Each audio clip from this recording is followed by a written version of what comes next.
Hey guys, my name is Elenaru and welcome back to this video. Today's artwork is a Draw This in Your Style challenge hosted by Compiet.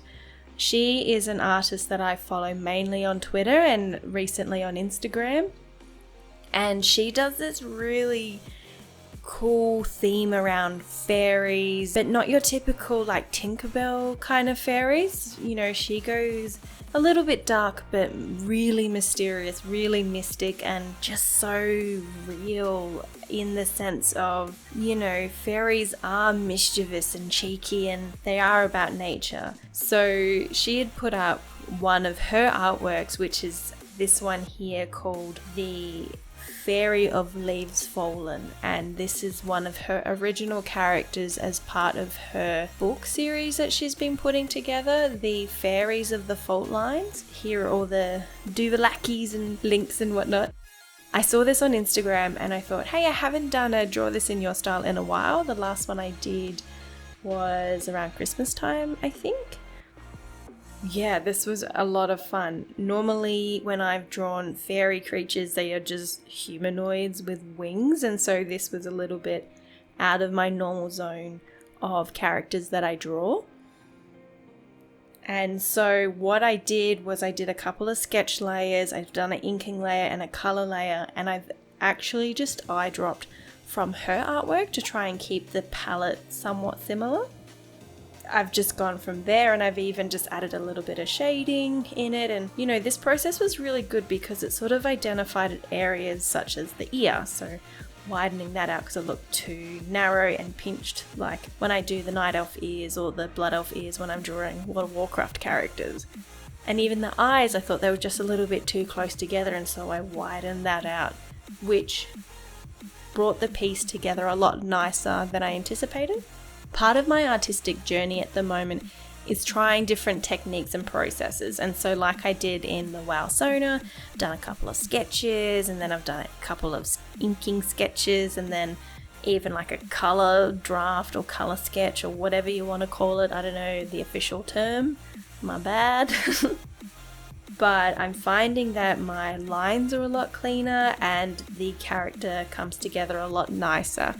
Sometimes I might think it seems a bit pointless because the amount of times I'm redrawing the drawing, but I'm finding it a really good way to better myself, I suppose. You know, the lines are a lot smoother and the final result is so much cleaner than what I would have had if I didn't do those extra sketches on top.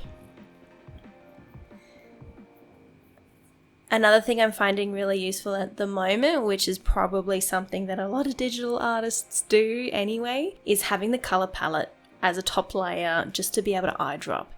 I love my eye dropping tool. I couldn't get rid of it, to be honest. It's just so useful just to make sure that I'm using the right colors and having the consistency, because particularly if you're blending colors out, it's not the exact starting base that you had. It's, you know, that color with an overlay of another color, so it's just not quite it. So when you're trying to fix up an area or darken the shadows, it's not the right color. So that's been a really fun technique to learn and start using. The other one is just discovering the use of brushes more. In this piece, I think it's the first time I've used the airbrush tool.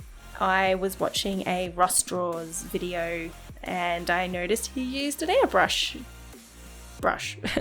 And I was thinking, oh wait, Clip Studio Paint has one.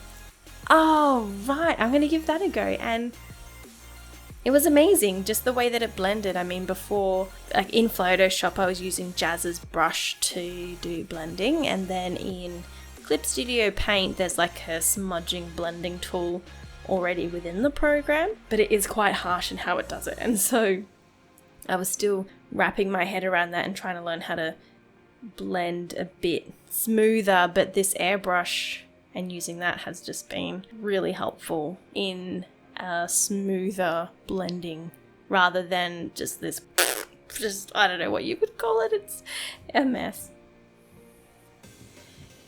I really love the shading that I've done with this character, like the way her cheekbones pop and the way her ears are. I just, like, honestly, I think I've said this before, I'm just really enjoying this artistic journey that I'm going on, seeing those little improvements as wins and just enjoying it.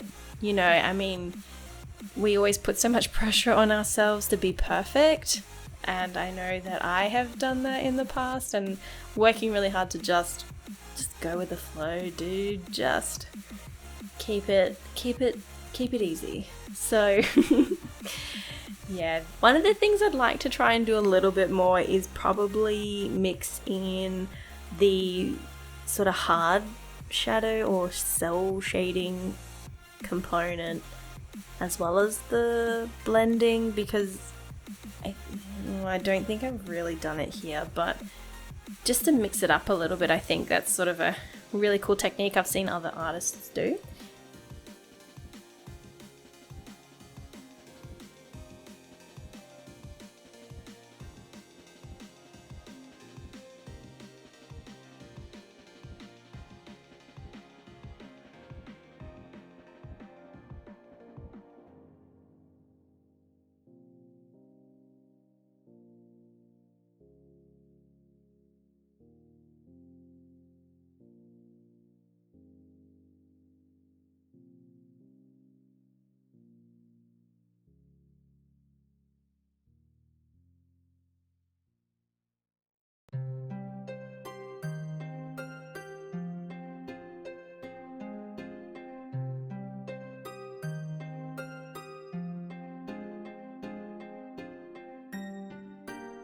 And another thing I'm trying to do is just do backgrounds, do something interesting, not just the grey. And I think this is my favourite bit. Like, I love sparkles and glowy particles, and so to do that on this is just really cool.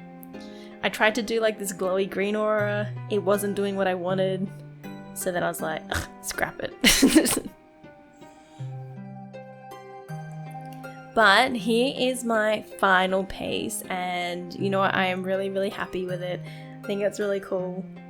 So thank you, Iris Compiet, for hosting this. It was a while ago and I've been a bit delayed to actually get this video out with Mermaid and whatnot, but here it is, yay!